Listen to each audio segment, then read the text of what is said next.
정치다바입니다.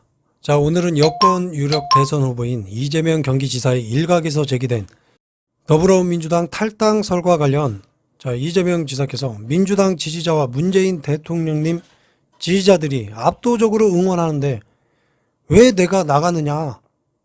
그렇죠. 왜 나가? 라며 일축을 했는데요. 자, 이재명 지사는 이날 오후 OBS 방송에 출연해 일부에서 탈당설을 제기한다는 질문에 대해 제발 저 인간 좀 나갔으면 좋겠다라고 생각하는 극히 소수의 사람들이 있다며 이같이 밝혔는데요.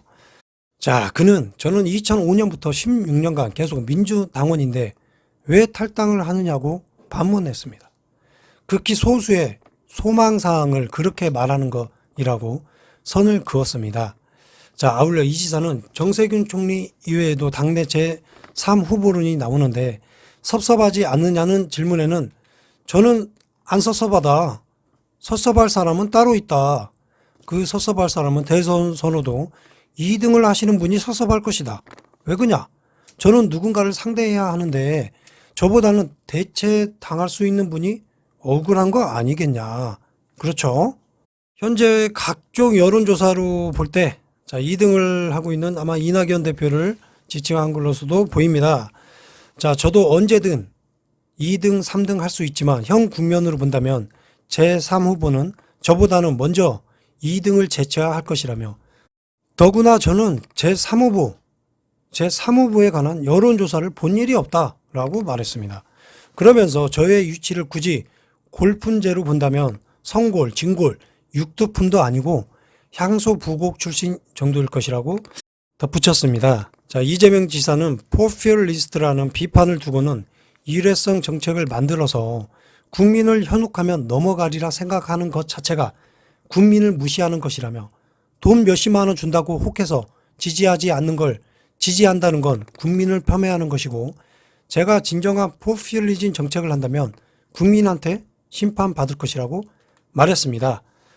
자, 이러한 가운데 임종석 전 대통령 비서실장, 통일운동가 임종석 실장이 이낙연 더불어민주당 대표와 이재명 경기지사 간 기본소득 논쟁에 뛰어들었다는데요.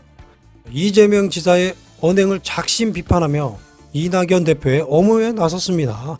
엄호하는 임종석. 자, 임 전 실장은 기본소득의 회의적인 이 대표의 입장이 이재명 지사의 주장보다 논리적이라고 반박했습니다. 기본소득은 알래스카 빼고는 하는 것이 없다고 한 이낙연 대표 발언은 4대적 열패의식이라고 한 이 지사를 직격한 것 같습니다.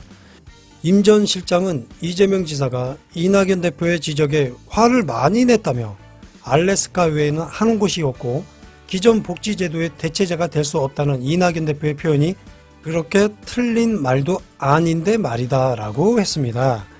임 전 실장은 여당의 대표를 비난하는 이 지사의 태도도 문제를 삼았는데 그는 4대적 열패의식이라는 반격은 비판이 아니라 비난으로 들린다며 이 대표는 명색이 우리가 속한 민주당의 대표라고 목소리를 높였습니다. 자, 그러면 임종석 통일운동가께서 말씀하신 말씀에 대해서 한번 고집어 보겠습니다. 그러면 거꾸로 뒤집어서 말하자면 여당의 유력 대선 후보, 지금의 현재 이재명 지사 맞죠? 그러면 여당 대표와 임종석 통일운동가가 함께 비난하는 건 괜찮은 건가요? 그건 용납할 수 있는 행동일까요? 임 전 실장께서 다시 정치 안으로 들어오시려고 마음을 먹은 것 같습니다. 그 길목에 이재명 지사를 정치적으로 갈라치기를 하기 위한 수단으로 이용하고 있는 게 아닌지 그런 생각이 듭니다. 3살 버릇 여든까지 갑니다. 자, 이러한 가운데 이재명 경기지사가 서울 지역의 차기 대권 주자 지지도에서도 선두에 나오는 여론조사가 금일 나왔습니다. 엠브레인 퍼블릭이 문화일보 의뢰로 지난 5일에서 6일 서울 지역 만 18세 이상 807명에게 차기 대통령으로 누가 가장 적합한가를 물은 결과 이재명 지사 응답률이 가장 높은 25.2%를 찍게 되었다 합니다. 그 다음으로 윤석열 검찰총장이 13.4%, 그리고 더불어민주당 이낙연 대표님이 10.7% 순으로 나왔다고 합니다. 자, 사람은 거짓말해도 수치는 거짓말을 하지 않겠죠. 본격적인 대선 레이스에 들어가기 전 여야를 떠나 지지율 독주 체제로 가고 있는 이재명 경기지사를 향한 견제와 공격은 본인들의 정치적 이해타산과 못납고 있는 조직에 따라 앞으로도 계속적으로 이어질 것으로 보입니다. 자, 그런데 정치를 하시면 원래 자기 자신을 돌아보지 않는 게 유행이 되는 것 같습니다. 자기 얼굴에 침 뱉고 웃는 모습, 자, 이런 게 한국 정치의 본 모습일 거라 생각이 듭니다. 오늘은 여기까지입니다. 끝까지 시청해 주셔서 감사합니다.